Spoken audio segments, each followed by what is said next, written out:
It's a brand new season, season 4 of Anything Cricket. Let's talk.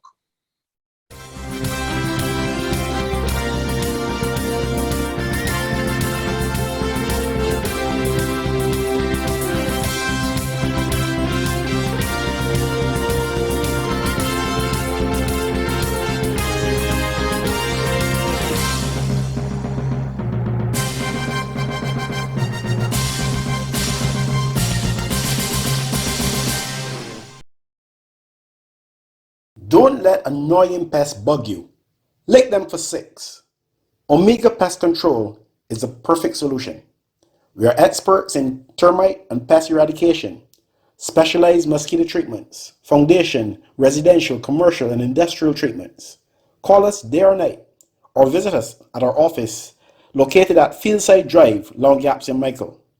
Omega Pest Control. Call 425-5954, 231-6526, or email us at opcl@caribsurf.com. Well, the big moment is just around the corner, guys. The World Cup is actually started, of course, as we know, but the participation of the West Indies at this World Cup, in which we are defending champions, just around the corner. And the chats have been very busy. Cricket fans on the whole have been extremely busy. And I don't know where you guys stand. Deighton Smith and Wayne Holder with me. We're going to start with Deighton. What are you feeling as we get into the World Cup vibe? Well, I'm excited about the whole World Cup. As you know, I'm an ardent cricket fan, and so anytime you have a world event like this, it generates some excitement. As far as the West Indies are concerned, I have a little bit of nervousness because we seem to be going into this with a few things unresolved. So I'm a little nervous from that perspective. I think our batting needs a little bit of work at this point, but you have to be very careful when you are judging things based on practice games, especially when those 2 practice games are used to adjust the wickets, which are clearly very different than what we've been playing on recently, in the Caribbean at least. Those wickets have been gripping a bit, and our batsmen love the ball to come on, and so I see us struggling to make that adjustment, but I'm still excited, and I still think that on our day, the West Indies can be a difficult side to play against. Well, the eternal optimist Wayne Holder, who sent Chris Gayle into retirement, or tried to, about 2 years ago. Wayne, sorry, you didn't get your wish, but I don't think that's going to deter your enthusiasm for looking out for a fantastic West Indies performance. Well, no way, whatever, Philip. Very, very excited, as is Deighton, about the prospect of this upcoming ICC T20 World Cup, 2021. Remembering that initially this tournament was supposed to be held in 2020. Well, not necessarily this one, because it was supposed to be held in India in 2021. But we were supposed to be holding the 2020 tournament in Australia. And of course, we know the reasons behind that not coming off. But one of the things that has really caught my attention is the amount of interest that this tournament has generated from the West Indies side of things. I think it has a lot to do with the fact that there is such a paucity of international cricket going around that people are very, very, for lack of a better term, thirsty for some cricket action.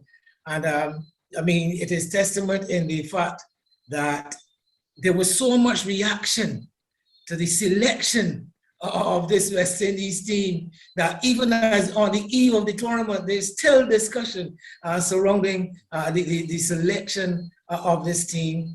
And I suspect that there are a lot of people like Deighton quite uncertain as far as the West Indies prospects are concerned, but we are keeping our fingers crossed and hoping that the West Indies produce their best quality cricket and obviously, and of course, come out on top. You say uncertain, but I know Deighton to be a very confident guy in most things. Yeah. Well, He Let me, didn't say he was scared. let me qualify that for you, Philip. A couple of things. In my estimation, the West Indies have always been a little suspect against quality spin bowling when the spinners have a little bit of help in the pitch. It is clear in the two Paris matches we've had so far that the pitch that they've been playing on so far has given the spinners some assistance. The ball is gripping and it's causing a problem, not only with the spinners are bowling, but when the seamers are bowling, it's gripping and holding up a bit sometimes. And today, in the practice game against Afghanistan, they played 3 quality spinners, and we looked a little bit at sea. Imagine a new ball bowler in T20, a spin bowler, with only 2 men outside circle bowling 4 overs for 2 runs. Unheard of. And that's such as the uncertainty of our batsmen when facing spin bowling that's gripping a bit, and when they're not sure which way the ball is going. I think one of the things for the future that the West Indies really must look at is this. Where we have noted weaknesses, I'm not seeing the progression in how we play against those kinds of bowlers. I don't see us working on those weaknesses such that when we come back, we are an improved side. Each time we meet quality spinners and they're getting a little bit of help, we seem very uncertain. So I think we need to do some work on that. We need to go away and plan as to how are we going to approach spinners in this tournament. And I think if we can come up with a good plan for doing that, then we'll be all right. Listen, guys, don't hide from the big issue. One of the big talking points surrounding the West Indies team recently would have been the status of Andre Russell, and of course not in terms of initial selection. I don't think anyone in the region would have complained about the selection of Andre Russell to the West Indies team if he's fit. But then he picked up an injury in the IPL and turned out in the second warm-up game for the first time since that injury. Did he look the part? Are you convinced that he's ready? And it turned out to both of you.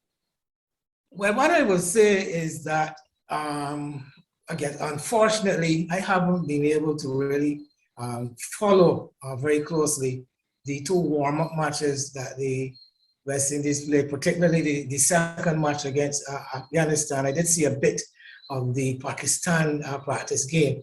But though I do not put a lot of credence, put a lot of attention in warm-up matches, practice matches generally, I think that they're just glorified net sessions, more or less. But some concerns came out. You've given them high status. But some concern came out of today's match as far as I was concerned. And the major concern was the readiness of Andre Russell. Yes, I know he bowled a couple of overs, but he looked very, very short of work while batting. One of the umpires was very generous to him, coming back for what appeared to be an easy second run. He was unable to stretch out and sprint out, and he was actually found short of his crease, but because of the absence of the DRS, he got the benefit of a doubt from the square leg umpire. So he looked very, very much short of work for me. I am not convinced that he is ready to play a competition of the level of the T20 World Cup at this point in time, at least from what I saw today. So that would have been one of my major concerns. I didn't talk about the troubles against quality spin bowling in the conditions. I think the conditions in UAE are going to be very, very important. How the West Indies adapt to those conditions, having the experience of a number of players who should by now be somewhat acclimatized and adapted to those conditions because of the amount of cricket they have played in that part of the world. It's just a matter of hoping that the senior players, the batting particularly, comes good. On the question of Russell, I think we have to be careful because the impression I got today is that he was testing himself out and trying not to extend himself. I expect that if he goes into a match, he'll give a better account of himself. But he did look short of work batting. What I found interesting was when he bowled his first over, he came up to the crease very gingerly. But he bowled the last over of the innings, which is interesting. and it was a very good over. I mean, a team who was basically going hell for leather at that stage, with lots of wickets in hand, and the last 2 overs I thought were brilliant, one of which was bowled by him. So I think that's a good sign that he actually did well in that particular over. His accuracy was there, his control was there, but clearly the first over, when he was coming up to the wicket, he was approaching the wicket very gingerly, and I think he was testing himself more than anything else. Clearly, if he goes into a match where there's something on the line, then he'll have to just go for it and then see if his body stands up. But I think he has a little more left in him. I think he was just being careful today. Even with that run out, I think he was trying not to push himself. But I think if he had to, he could go a little bit more.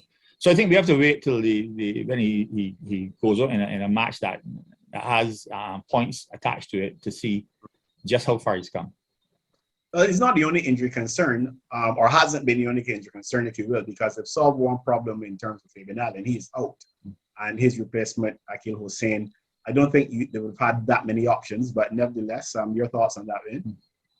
Well, it was like you said, to some extent. I mean, Hossain is particularly by nature a bowler who will fit into the team for that reason.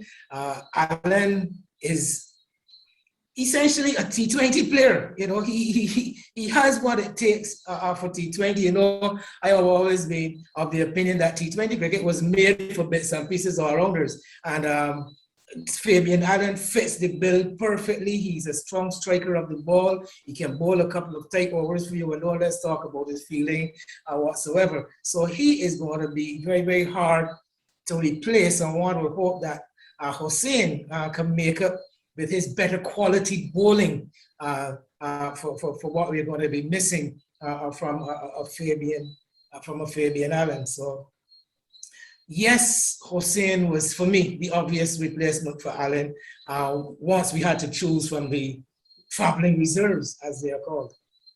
Well, I have to say this. Not only was the obvious replacement, he was actually the best bowler on show today. That doesn't surprise me either. We may have gotten a bit lucky. I hesitate to say that because I feel it's very unfortunate for Allen, who's a very good T20 player in my view. But these wickets are giving the spinners something. And Akeal Hossain is a specialist opening bowler. For most of his T20 career, he has opened the bowling. And I think we're going to need that in the early overs.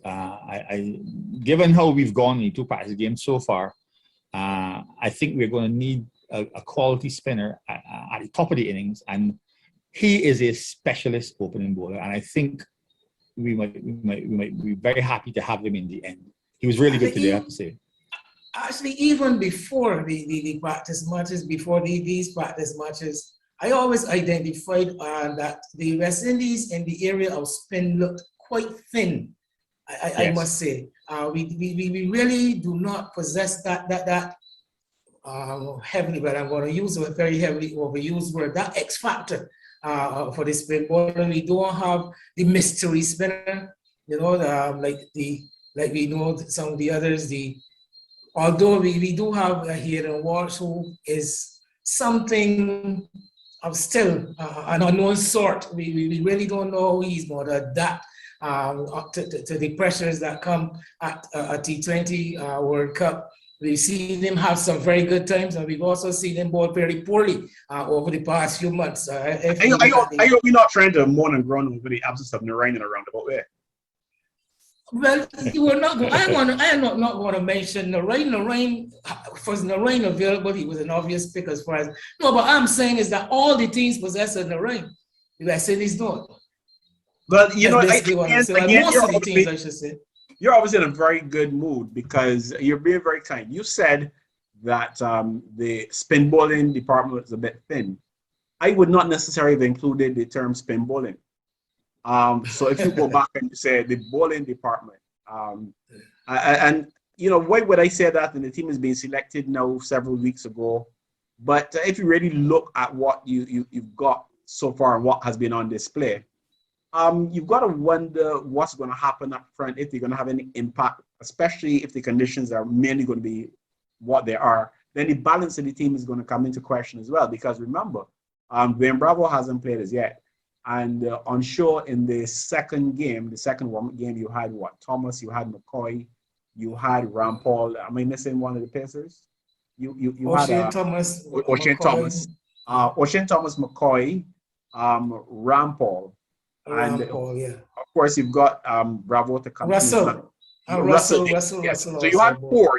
four, and they still Bravo to come in. So obviously all in all, Bravo to come. Yeah, all in not going to play. And who knows? Maybe the inclusion. No doubt, Fabian Allen will be missed. But if Hussein can maintain the form that we know he's capable of producing, and if he can bowl as well as he bowled against Afghanistan, his inclusion may be a blessing in disguise. Yeah, agreed.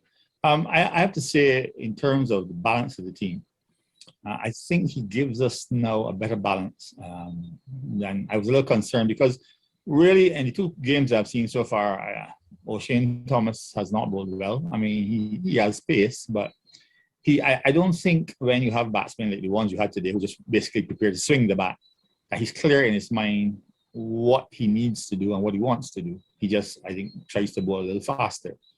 And I think we have to give a lot of thought to what's our best team and that we are going to put on the field. And I would suggest that now that we have Aki Hussein who can bowl in the first 6 overs, that we should only play 2 specialist seamers, and that will be Obed McCoy and Ravi Rampal. So you're not considering Bravo a special seamer then? Bravo's an all-rounder. Okay. Right, yeah. The way I think we should set up is to have the 2 obvious openers. I say obvious because Evan Lewis has probably been our best T20 batsman recently. And Fletcher's not been performing very well. In fact, when last I checked, he was the highest ranked batsman, West Indies batsman in T20. Right, That's a very fair statement. And so I think you don't have a lot of choice but to go with him and with Simmons. And then the West Indies selectors or captain, whoever's doing the selection down there, have to make a choice, I think, between Gale and Chase. I don't think you can play both of them. These days, Gale starts quite slowly. So you can't have two players like that batting, especially if they have to come in the power play. So I think they have to make a choice of one. Now, if you have to make a choice and the spin is important, I think Chase has an obvious advantage in his ability to both spin. No, be careful, Deighton. Be careful, Deighton. The last time it was suggested that Gale wasn't a sure pick, it didn't end well. So be careful. I'm not suggesting that he is or isn't. I'm just giving you my view. My view is that Chase is a better option in the field. And I'm not trying to be unkind, but let's be clear. If you have Rampal in the field, he's not very agile. Gale is not very agile. O'Shane Thomas is not very agile. And T20, as you know, is a game for people who are very quick across the ground, who are very athletic. And I think for those reasons, I would prefer Chase over Gale. And then I don't think you have much choice but to play Hetmeyer and Poran. 4 and 5, even though they seem to struggle a bit in these 2 games. Well, Poran has, I think, had a good little knock today that I think will do him well. And then I would play the 3 all-rounders, which would be the captain, Russell, and Bravo. I think after that, you have room for 3 bowlers. And to me, it would be the 2 seamers, which would be Rampal and Obed McCoy, who started badly today but ended well. And then you would have Aki Hussein. Aki Hussein. Oh, yes. Aki Hussein. Yeah. But I have to say, there's another concern. We often criticize the West Indies for all types of things, but one thing they've generally been brilliant at is their fielding.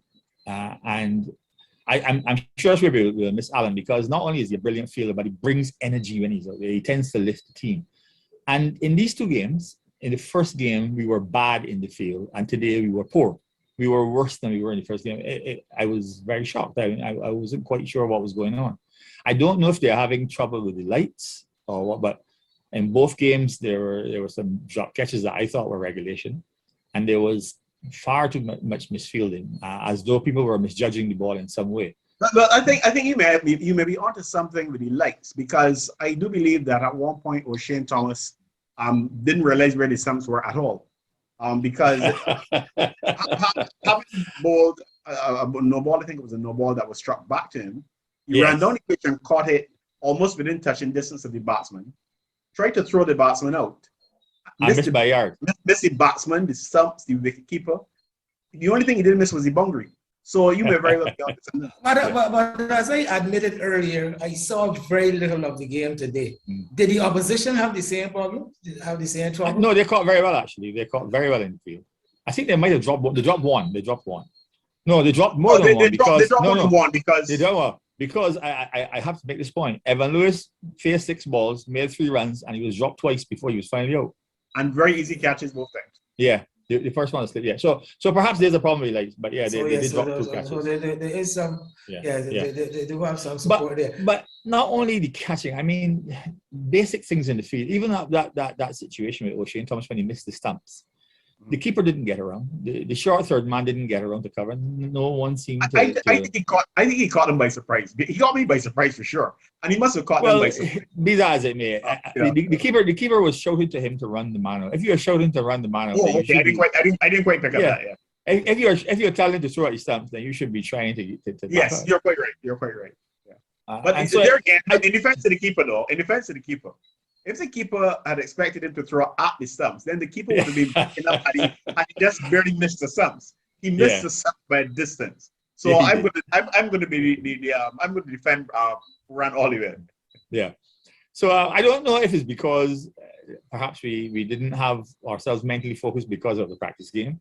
But some things in the field suggested to me that people weren't switched on in the way they ought to be. But not in the field. I'm worried about these no balls from Thomas, and there were big no balls, Deighton. Come on, you've got to do better. It wasn't only Thomas. The ones I saw, I noted the ones from Thomas that were big no balls.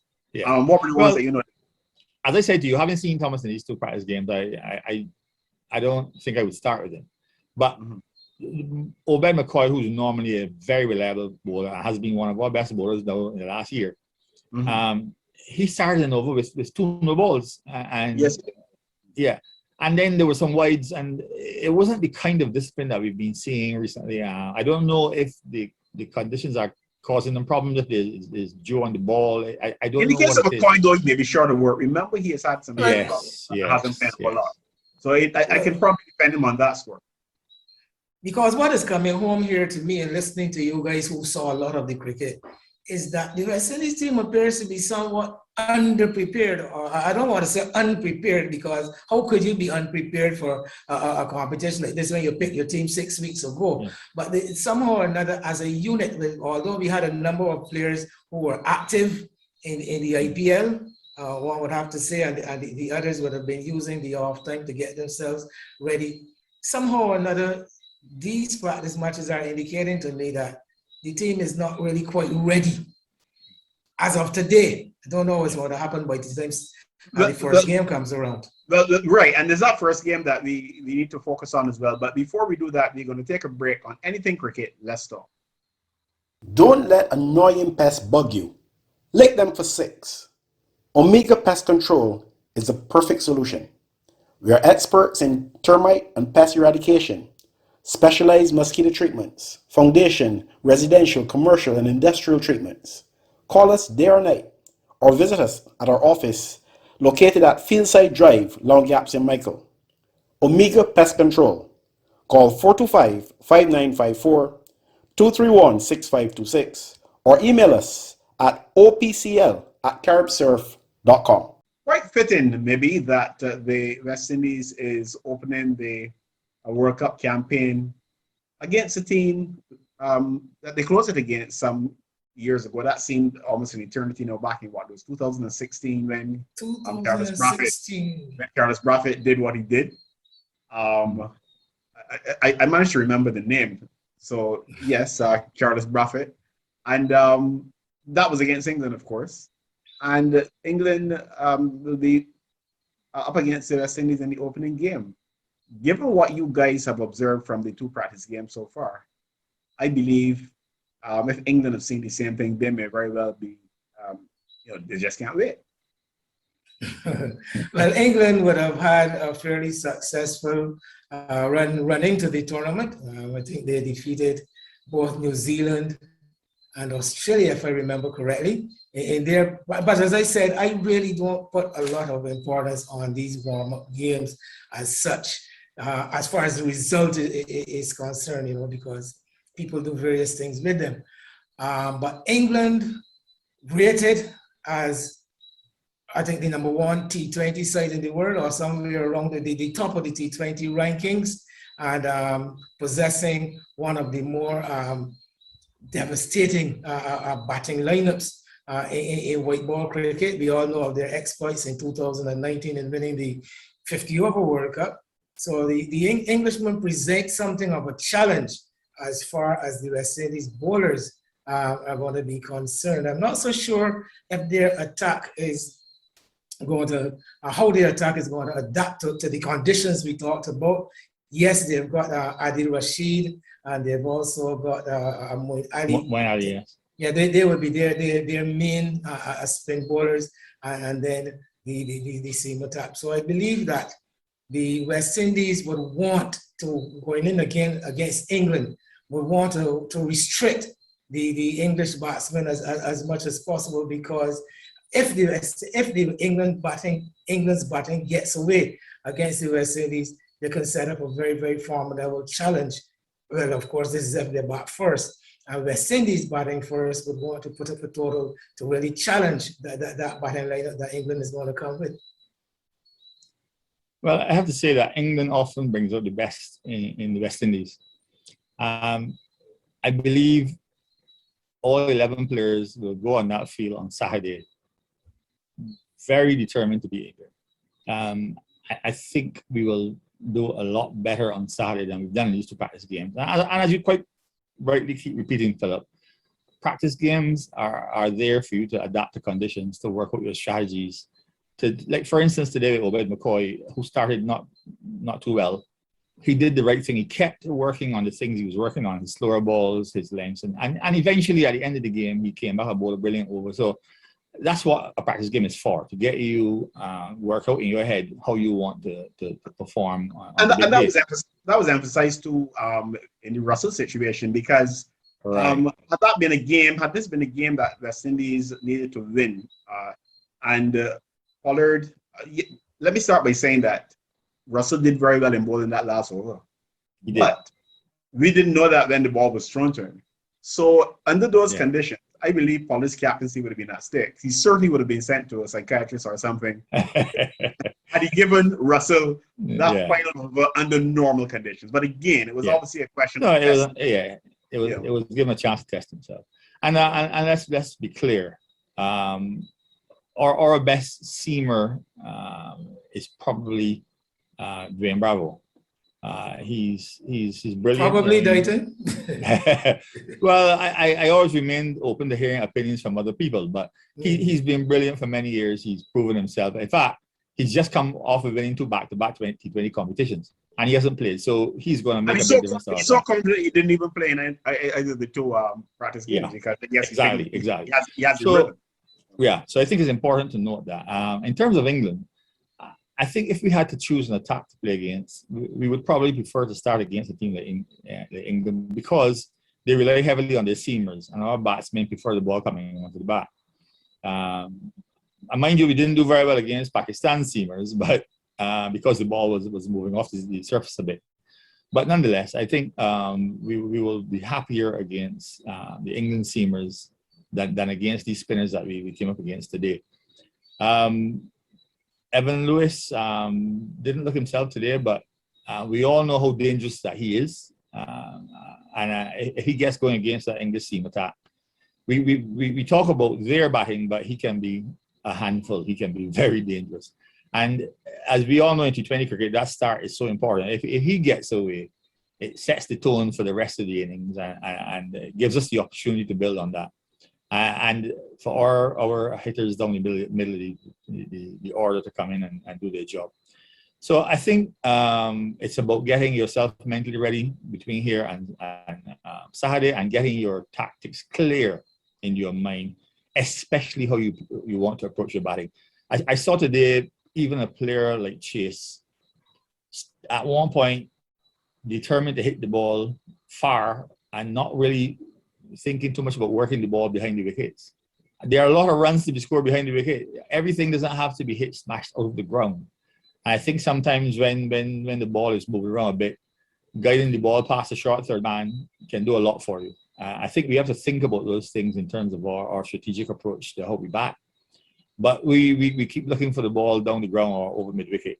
We have to think more about maneuvering the ball. And maneuver doesn't always mean single. Maneuvering can mean maneuvering past the short fine leg or the short third man. And as soon as you beat them, you tend to have boundaries. So I think if we get it clear in our heads how we want to approach that on Saturday, we'll be a much better team. You mentioned Chase, though. Can we read anything into his unbeaten half century today? Well, what I would read into it is the fact that he spent almost 60 balls at the wicket, so he should have a really good feel for the conditions out there. I think that's the most important thing to take from it. Secondly, he would have remember he has not played international cricket in T20, and so even though this is not this was a practice game, and so it doesn't rate as a international, it was against international opposition, and so it could only have given him some confidence. I saw sometimes he was struggling a bit to get the ball away and sort of a bit angry with himself. But the truth is that innings must have given him a little bit of confidence. And I expect next time out, he'll be a little more fluent. I think Chase is going to be a very integral part of this team. Chase, for me, looking at the makeup of this West Indies team, is going to be very much of a floater. When I say a floater, I mean, okay, he came at number 3 today. He attempted that role that has been identified for him of holding the batting together while the big hitters, the power hitters, go about their game. He finished with a run rate of less than 100 runs. Less than 100 runs per ball. Balls. Again, mix up. No, sorry. But yeah, but it is for 100 balls. Yes, less than 100 runs for 100 balls. So that itself says that maybe he may not have, at least not so far, show that capacity to accelerate in the end when necessary. But again, it was a practice match, and we're not going to read a whole lot into that. But as I said, Chase to me is this floating player. So the West Indies lose 2 wickets in the power play. I can see Chase being the man that you want at the wicket. So the West Indies find themselves 72 for 1 after 7 overs when the first wicket falls. Is it Chase that you want coming in at number 3? Those are the kind of questions that are going to be asked. Mind you, his bowling is also going to be very, very essential. So that's why I'm saying he's going to play a very integral part. And he is, for me, a must play. But he will play in a floating role, particularly in the batting. And we know that on the tracks that we're going to be presented with, whatever they may be, spin is going to be very, very important. His 4 overs, well, more likely than not, will be very, very important. Gentlemen, I accept that in the first warm-up game against Pakistan, Pollard expressed himself, to use that term, even if only for a very short time. And it seemed to be his preference for the second game to allow the other players to get the opportunity to have a knock, because he could easily have come in before Russell. Now, what I'm wondering, is it time now for this very experienced cricketer, who is primarily a batsman, at least so I believe, to take a bit more responsibility and show some leadership in the batting? Now, I know he is a big fan of this whole back end thing, which personally I think we depend too much on. But be that as it may, I believe there are other players. Yes, Fabian Allen was ideally suited to that, but if Russell is going to be playing, I think he can do that as well. To some extent, Bravo, although he's not really a power hitter, he can accelerate. We've seen it many times before, even in recent times. So in my long-winded question to you is it time now for Pollard to step up and lead from the front in terms of the batting? Because what I saw in that second practice game was the West Indies innings stalled somewhat. And Pollard, the game was lost quite comfortably, and Pollard never got to the crease. That's fine for the practice game. But is that where we want him in the real matches? Well, if we look back over Pollard's career as a captain, he has always been willing to shuffle his batting lineup according to the state of the game. I think that's what he's going to do here. I think, as you quite rightly said, if we find ourselves 72 for 1, you'll find him batting higher and maybe even bring Russell up a little bit higher with him. But I think you also have to ask yourself, do we have faith in the two young players that we think hold a lot of promise, which is Hetmeyer and Pooran, which he seems to be trying to show that he has faith in them. Either they are good enough to do the job or they're not. They are being played as specialist batsmen. And I think he's quite rightly given them the opportunity to do their jobs at 4 and 5. And I think he will only alter that if we are off to a real flyer and we've used up 10 or 12 overs.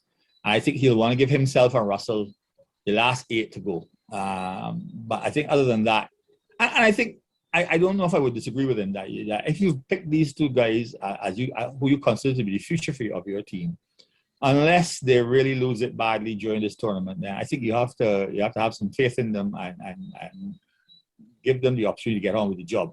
I think Pooran had a little bit of a round today, and he played a few very good shots, and that'll help build his confidence. So I think that sets him up for Saturday. So I don't think he will bat higher than 5. You're very lucky. Before you come in, maybe let me respond to Deighton there. I can't fault your logic at all, Deighton, but just to add that the reason for my concern, because for almost longer than you can remember now, you had Chris Gayle not only at the top of the innings, but at the top of the innings and being a threat, so that even a Chris Gayle who didn't score runs in a match would have been a concern to the opposition going into that match and in terms of their planning. That's not the same Chris Gayle. This is not to say Chris Gayle couldn't come out and give us a dozen innings, once or, from time to time. But it's not the same Chris Gayle. So at the top of the innings, we don't have that, if you want to call it, stability. And that's really my concern. It's not a question of a lack of confidence from my perspective in Pooran or Hetmeyer at all. But bear in mind that Pollard, I think, has played more T20 matches than anybody else. And it's just a matter of that experience to show the others. You quite rightly said they're the future. And there are other World Cups that come rather quickly, both in the 20 over form and 50 over. So it's just a matter of being a Pollard the teacher. I was just exploring that. But I do understand exactly the logic that you shared with us. Something very interesting happened, though, during the just concluded IPL. And it was Shimron Hetmeyer being used as the lower order finisher for his franchise. And he did a good enough job that he was actually named in the Cricket Info team of the tournament, the 11 for the tournament, playing that role. And it mainly surrounded his strike rate. He averaged just about 20. But given that role of the finisher, he did it quite efficiently for his team. I think in the UAE leg of the tournament, his strike rate was something like 168, I think, something 67, 168. Although he didn't make big runs, he made his runs quickly, and he made them and he brought the team home on a number of occasions. So that is a role for which he has been groomed in that area. The West Indies tend to use him in the middle, and Pollard himself always preferred to play that role. I think Pollard don't want to come to the wicket with 8 overs to bowl. Ideally, Pollard wants to come to the wicket with 4 overs to bowl, where he can rack up a strike rate of 250 and make 50 and 20 balls. I think that is more so than to come with 8 overs to bowl and play around and look for singles and turn the strike around, Yeah, I agree with you, man. But I must say, I'll put myself out there now. You can laugh at me if it doesn't work. But I really think that T20 cricket, for the most part, the successful teams have gone past that. This is not to say you don't try to accelerate in the last few overs, but what many teams also do, they try to get the better players to face more balls. And if Pollard, with his immense experience in a side with young batsmen who are now coming up, if he doesn't see himself as one of the better bats, then I would be a bit disappointed. I'm not so sure we can call Puran and Hetmeyer these coming up players. I mean, they should have come by now. I would like to believe they have been around long enough that I'm measuring it by performance. And I checked when I checked the T20 rankings, neither of the two figured in those rankings. But there were the rankings, obviously, but they didn't figure. What a number of the teams who have been doing, the more successful teams have done, and I mean, you can use England as an example, New Zealand, is that they tend to want to hold wickets for the death.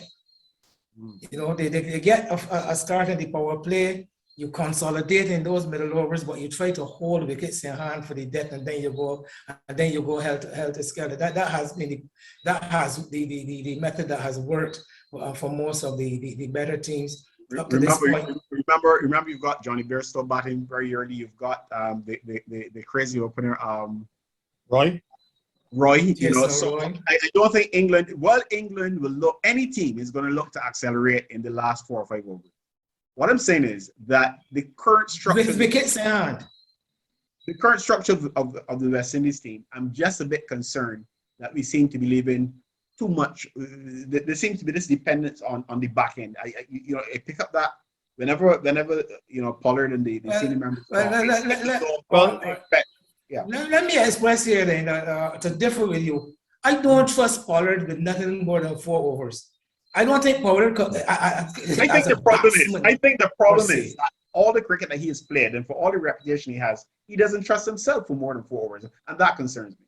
Well, he's become a millionaire batting for 4 overs a couple of times over. So it must be saying something for him. Gentlemen, I think that we are selling someone short here. I've seen enough innings from Evan Lewis to say that he can be very destructive. And we're talking as though we don't have that power at the top. When Evan Lewis gets going, there are times that he seems unstoppable. So I think we have to give him that credit. Understand we have that ability. West Indies, any team, you have to determine what's the best way to approach a game based on your own resources. We have 2 of the biggest hitters in the game in Pollard and J.R.S. So the question is, how do you want to use them? The West Indies have determined, and you can't say they're wrong because they've done well with it so far. They've determined to use them in the middle after getting a platform. Now, the truth is, bowlers must be very fearful if the West Indies have a good platform for these 2 players to come. Now, if you're going to assuming that they get the back. Right, agreed. But what I'm saying is, you're talking about batting 4 overs. I'm saying that with 2 of them, basically, if you get one coming in at over number 12, I think you got 8 overs out of the 2 of them. Even if one gets out and the next one comes in, I think you can get a hell of a lot of runs in 8 overs from those 2 guys. And what they're looking for, which they haven't got yet in these practice games, I think what they're looking for is between the destruction at the top that we hope that Evan Lewis will bring, and the 2 power hitters down in the middle, that the others will give us a steady platform to work from. Now, we both know that Hetmeyer and Puran, if they get going, can find the boundaries. They can find the boundaries and they can clear them. So on their day, they can set a good platform. And it's about having the confidence and the belief and the focus, because we didn't look very focused, I have to tell you. Again, we might just have been saying, this, we just want to work on a few things today and we're not really going to worry with the rest. But I think the focus is going to be important come the first game.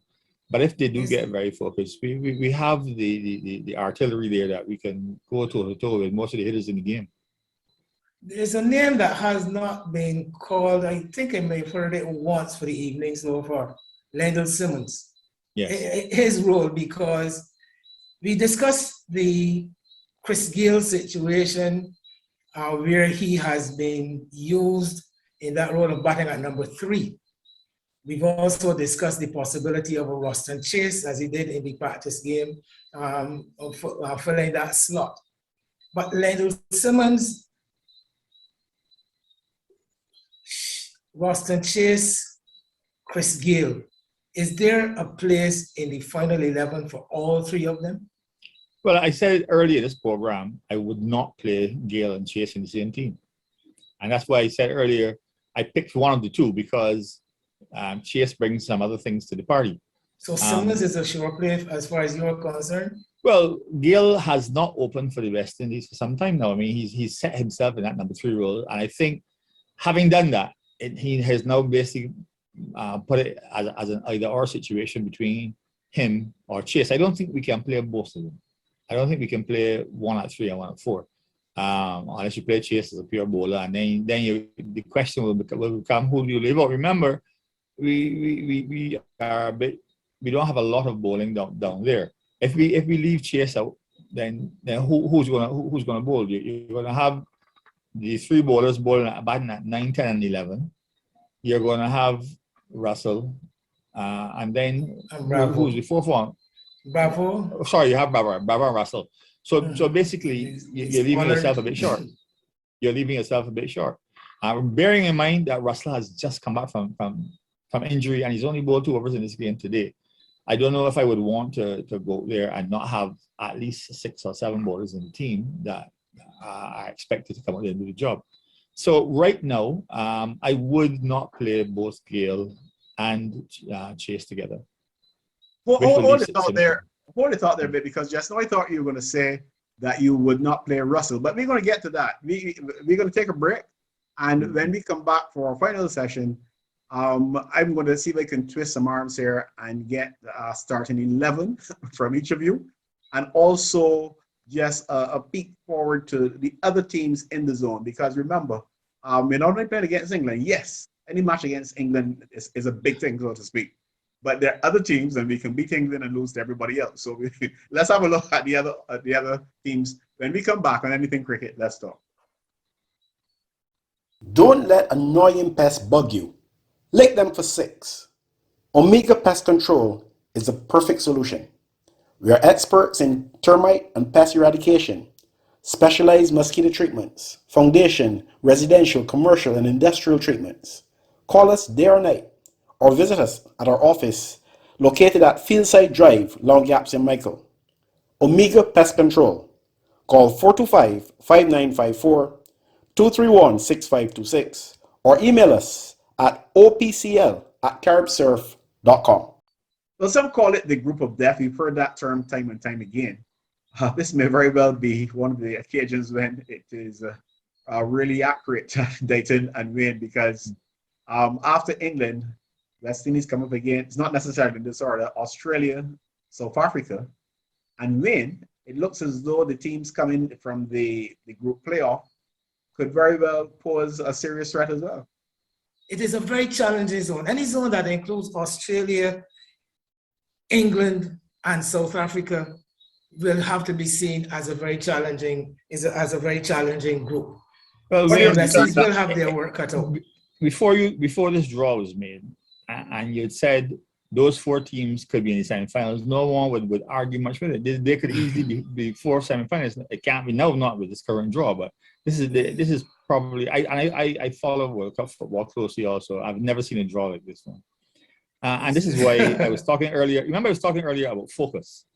I think this is what it's going to come down to. Now, the West Indies in the lead up to this tournament have had a number of distractions. They've been quarreling with former cricketers. There's been a lot of debate about selection. And there have been people like Philip, the media. Yeah. And there have been a lot of injury worries. In fact, I was surprised today to find out that Allen had an injury from IPL.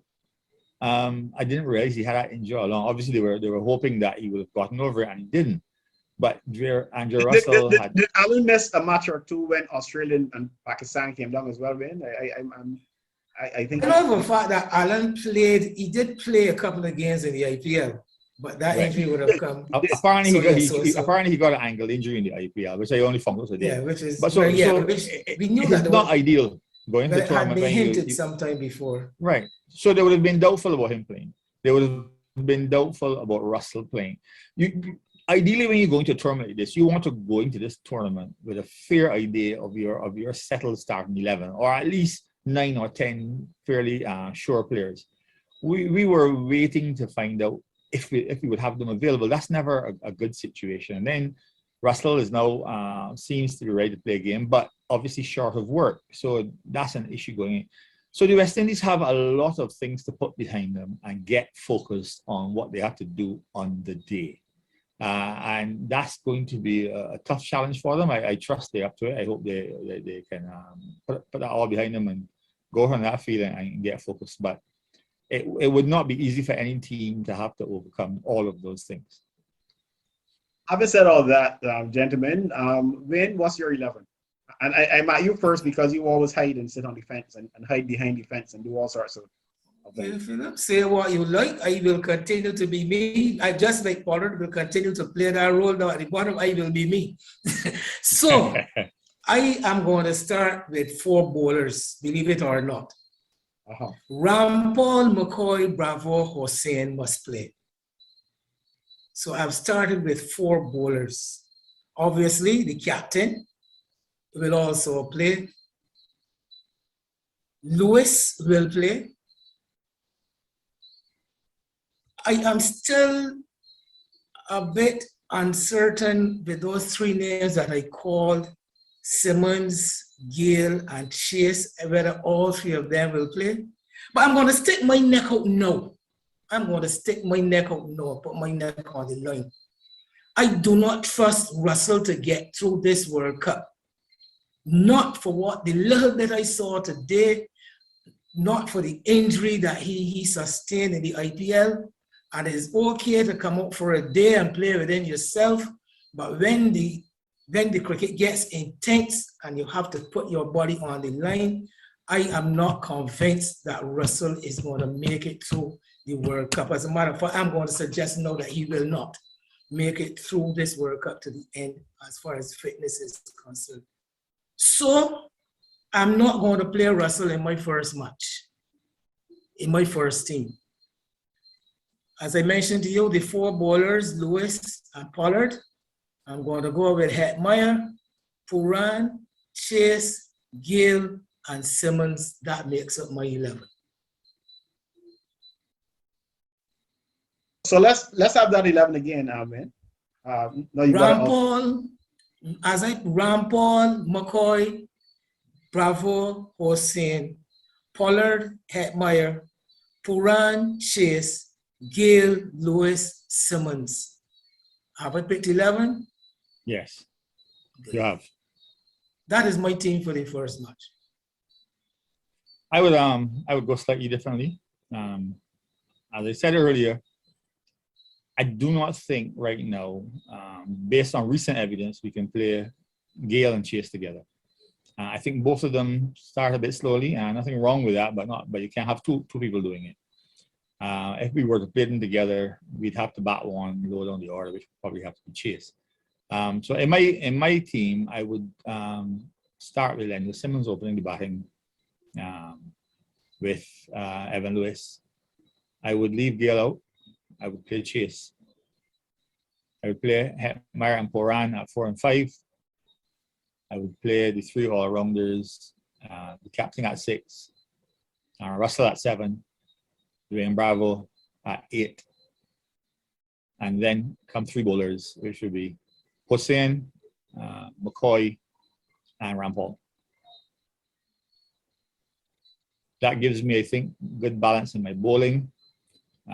It gives me enough in my batting, and it gives me that steady man at number 3, hopefully to play the anchor role. I'm not sure if you use the word anchor in T20, but at least the steady role, let's put it that way. Let's just confirm who you've left out, just for my benefit. You've left out then Russell, Thomas, when you No, can no, help no, us? no, no, no. I've played Russell. When I left He's him. played Russell. It's So me you that left left out Russell. So you Yeah. left out Thomas, Yes. Fletcher. Fletcher, yes. Mhm. And who's the other person missing? Oh, I Fletcher. hit Walsh. You left out Walsh. Walsh, yes. Walsh. Like Yes, he Walsh. had a Walsh. Yeah. So you left out Thomas, Fletcher, Walsh, and No, either Gale or Chase. And Gale, actually, you left out Gale. and Gale, yes, and Gale. Right. So those are the four you've left out. Okay.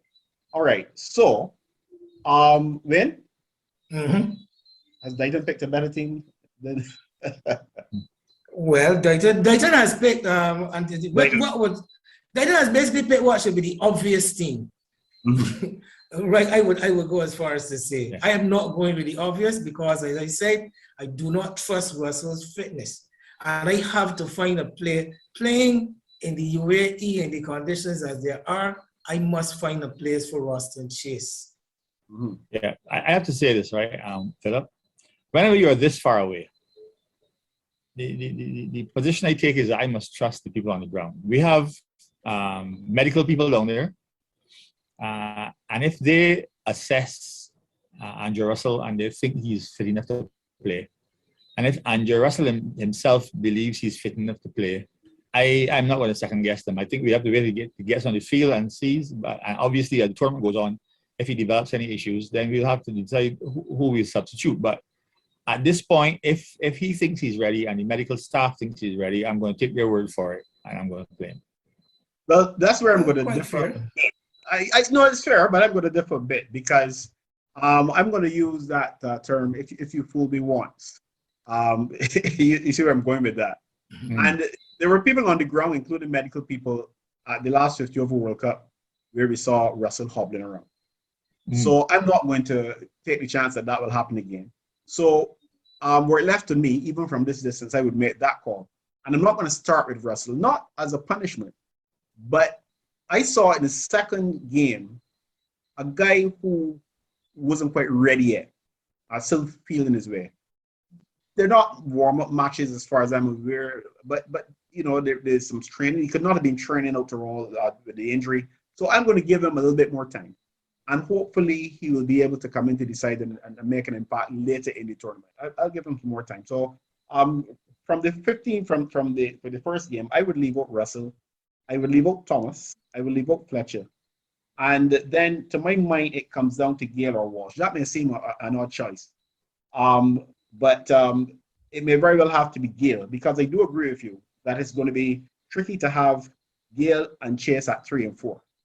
And if I'm going to play Gale, he would have to open, because I don't think that Simmons has shown the consistency over the past several months that would make him a sure pick for me. So it's going to come down to Lewis and Simmons or Gale, all right? And so it means that either Simmons or Gale will be left out, along with Russell for this first game, Thomas and Fletcher. And that would be basically my squad. Or my 11, I should say. Mm-hmm.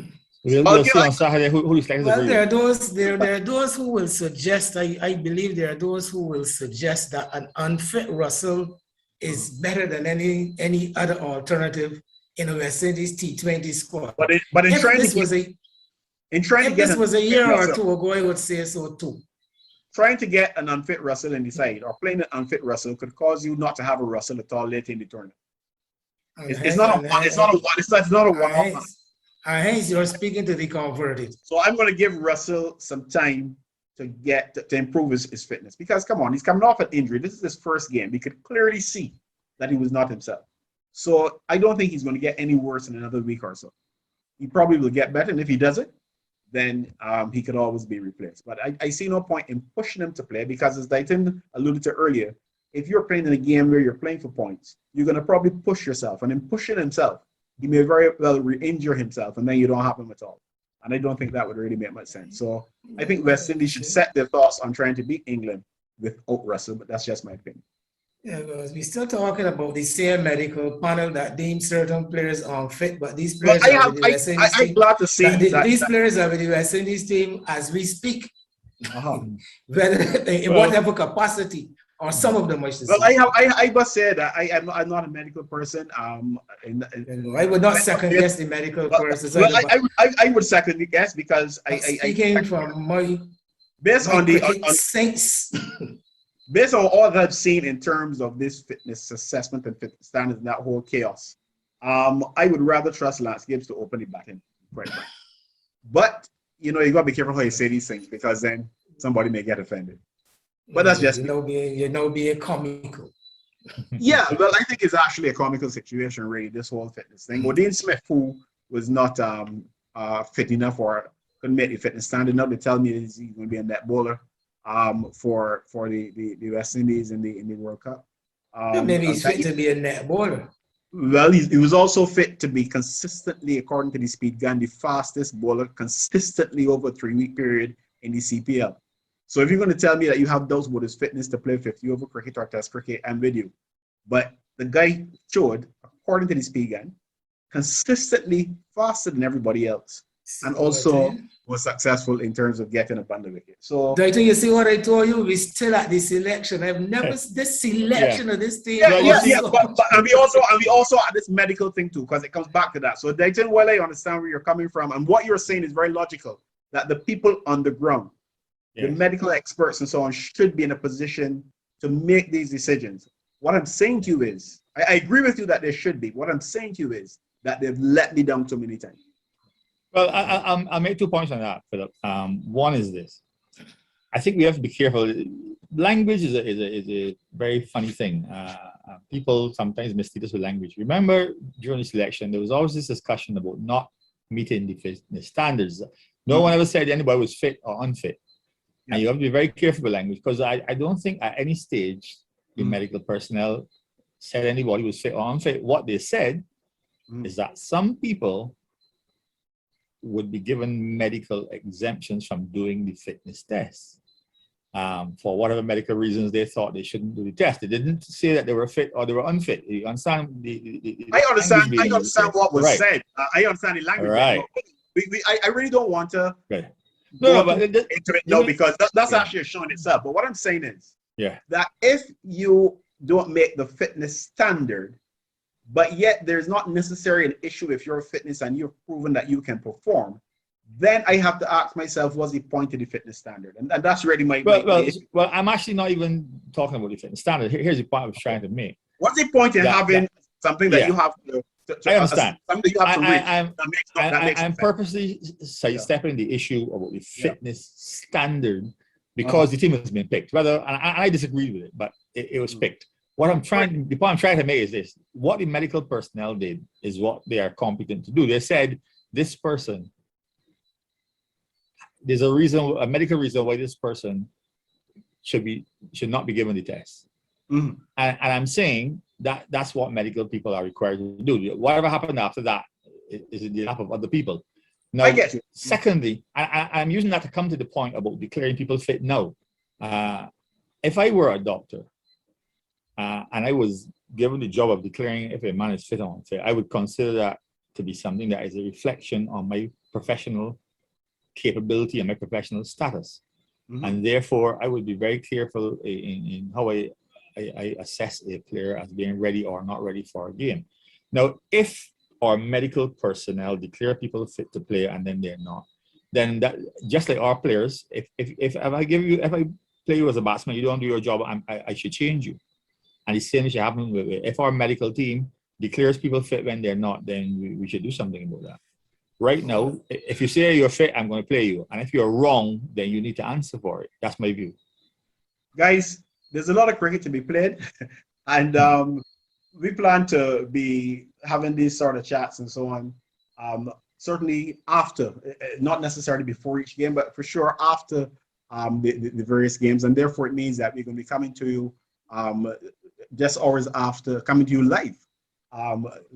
Just hours after the first match on Saturday. So we don't want to say everything now and then we have nothing to say. Fine. When that time comes. And clearly, there's still many issues surrounding West Indies cricket, which is great. Because if there are no issues, then what is there to energize and keep the discussion lively? So I guess we shouldn't really complain too much. Yes, and the fact, sorry. Go ahead, Win. No, I was going, and the fact of the matter is that the cricket starts on Saturday.